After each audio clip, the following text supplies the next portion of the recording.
Sir அடுத்த கேள்வி என்னன்னா, கணேஷ் முருகன் டி நகர் சென்னையில இருந்து கேட்டிருக்காரு சார். முதலீட்டில் மிக அதிக ரிஸ்க் எடுத்தால் மிக அதிக லாபம் பார்க்க முடியும் அப்படின்னு சொல்றாங்களே, அது உண்மையா அப்படின்னு கேட்டிருக்காரு. தாராளமா.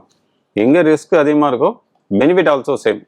அதுக்குன்னு ரொம்ப ரிஸ்க் எடுக்கக்கூடாது. ஸோ இப்போ சமீப காலமா இந்த பங்கு சந்தை, அதாவது டைரக்ட் ஷேர் மார்க்கெட் இல்லை மியூச்சுவல் ஃபண்ட், இது ரெண்டும் நாங்கள் எப்போதுமே சப்ஜெக்ட் டு மார்க்கெட் ரிஸ்க் தான் சொல்கிறோம். ஆனால் இவர் சொல்கிற இது என்ன கான்செப்ட், அதிக ரிஸ்க். அதிக ரிஸ்க்னா எஃப்என்டோ, டெரிவேட்டிவ்ஸ், இதே போல் இதெல்லாம் அதிக ரிஸ்க் உள்ளது.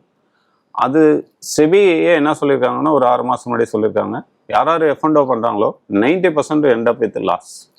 ஸோ ஏன்னா அதில் பெனிஃபிட்டும் அதிகம், ரிஸ்க்கும் அதிகம். ஸோ அதில் அந்த பங்கு சந்தையை பற்றி நாலேஜ், அதாவது படிக்காமல் அவங்க பண்ணுறாங்க, பக்கத்தில் பண்ணுறாங்க, ஃப்ரெண்டு பண்ணுறாங்க அப்படின்னு சொல்லி இவங்களும் எஃப்என்டோவில் நல்லா ப்ராஃபிட் பண்ணலான்னு தான் போவாங்க எல்லாரும்.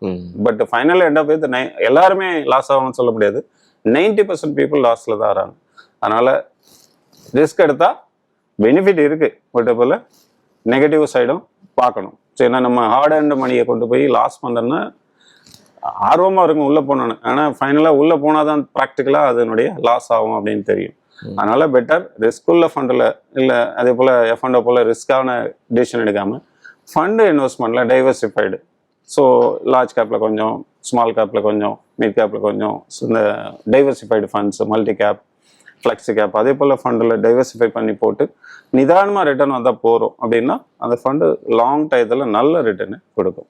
அதாவது வயசான காலத்துல ரிஸ்க் எடுக்க வேண்டாங்கிறது சார் பரிந்துரையா இருக்கும். அவர் ஏஜை சொல்லலை. ஆமா, அதனால ஏஜ் ஆக அதே ரூல் தான், அந்த 100 மைனஸ் ஏஜ், அந்த ரிஸ்க் எடுக்கலாம். ரொம்ப ரிஸ்க் எடுக்க வேண்டாம் எஃப்என்டோ போல. இதில் எங்கேஜ்ல ரிஸ்க் எடுத்தா ரிஸ்க் சாப்பிடலாம் அப்படிங்கிறது விஷயம். Super sir.